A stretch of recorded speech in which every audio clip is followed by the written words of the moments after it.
Viva Action SA, viva! Viva! Amandla! Ma-actioners, kuyangithokozisa ukuthi sesihlangene lapha noKennel uMkhize kanye noKennel uSithole lapha eMlazi. Siyabatshela ke ngengqinamba esihlangabezana nazo. Sibatshela nangokuthi engathi impela intando yeningi kuzoba into engasekho eSouth Africa. Uma ngabe ukuthi kuzoba khona abazovunyelwa nje bashise ama-voting stations.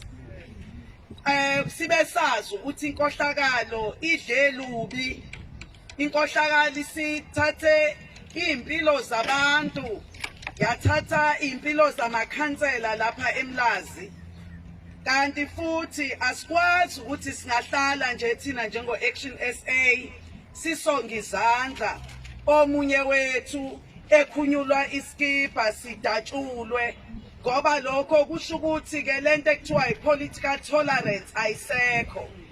Siyazi ke futhi ukuthi ngoba bayasaba, bayazi ukuthi thina simele iqiniso, bayazi ukuthi futhi thina siletha izidingo kubantu, bayazi ukuthi thina silwisana nenkohlakalo, bayazi ukuthi futhi thina soze samiswa ngisho nayisibhamu, thina siyaphambili, thina sovikela ama-South Africans.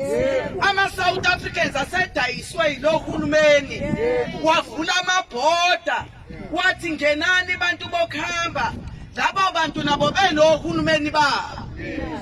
Sithi thina njengo-Action SA akekho kozosivimba manje ukuthi sivikele ama-South Africans, ngoba lelizwe salwela, lelizwe alizanga kalula nje kuthina.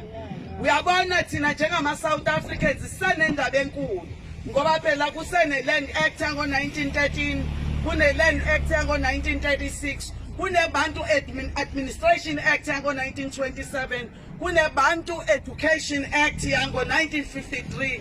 Yonke leyo mthetho ayika-adreswa eSouth Africa. Ukhongolose uhlulekile ukuyi-adresa leyo nto. Namhlanje uyena osengenisa abantu bangaphandle basemazweni angaphandle engakaqedi ngathi la ngaphakathi. Manje abantu bethu baningi abasebenzi, sithi thina sikhathele yileyo nto. Akufanele ngabe South Africa si-rich kangaka, ngabe kugcwele abantu abasahlala emkhukhwini, akufanele ngabe abantu bakithi abaningi kangaka abasebenzi.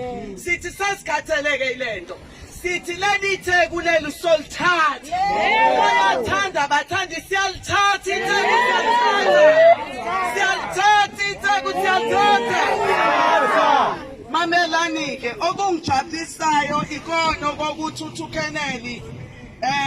uKennel uMkhize ukhabazela uthi cha impela i-risk assessment iseyenziwe, okusho ukuthi sebebhekile ukuthi isiphi indawo lapho kunobungozi khona kakhulu, and uyasiqinisekisa ukuthi cha bazozama ngayo yonke imizamo yabo.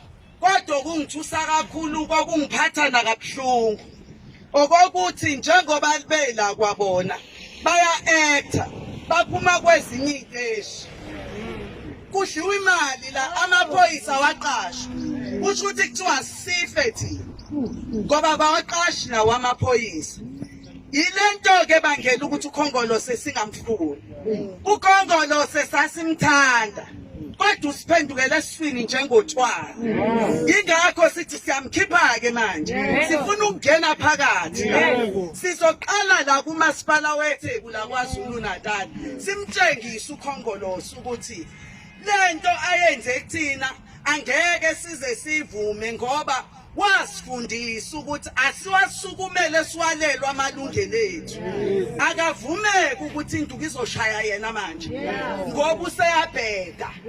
So sengizothi kunina-ke nendodana yethu le ekhunyuliswe iskipi kwazile naye ukuvula icala, and siyathemba ukuthi amaphoyisa yize sazi ukuthi nabo ba-short staff, abekho aqashwa, abantu baningi abafundi abasebenzi awungitshele nje la eMlazi bangahanana abantwana abaqede esikoleni. Kungani kungathathwa labantwana bayotrainwa baba amaphoyisa bangene labantwana abasebenze kulezi iteshi? Niyayibona leyo nto. Kuyimanje sinaleyo nkinga yokuthi kwabona labantu abala basuswa kwezinye iteshi komashu njalo njalo beze la eMlazi ngoba abayikhathaleli impilo yethu. eMlazi sekufa amakhansela ngaphezulu kwa-20 eminyakeni embalwa nje edlule. Kodwa uzothola ukuthi abekho staffed enough. Siyamtshela-ke naye ubheka icele ukuthi siphezu kwakhe, simbhekile futhi uzophuma kabuhlungu. Akeze uphuma kamnandi, uzophuma njengaye uZweli Mkhize Ukhongolose. Sizomkhipha ngoba mase sibafuna bagqokele ama-orange kanti abayuniform a-orange manje. Sesikhathele ibona. So ngifuna ukuthi kunina asiphumeni sihambeni sogqugquzela abantu bahambe bayovota. Simkhiphe Ukhongolose. Singenise abantu abanobuqotho abazisa ubuhlungu bomuntu omnyama. Sesikhathele lobu buhlungu. Angeke sabuvuma lobu buhlungu. Asiyona thina imbongolo kaBhalamu nayo yagcina ikhuluma yethi ngenzeni kubi ngishaye kathathu ngapha. Thina kanti soshaya kaningi kangaka singasho lutho. Cha, nathi sokhuluma phela asiyona imbongolo thina kaBhalamu.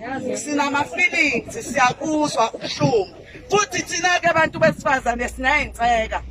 So ngithi kunina ke ma-actioners, hambani ma-actioners noqinisekisa ukuthi bonke abantu bayaphuma bayakovota, bavotela bani?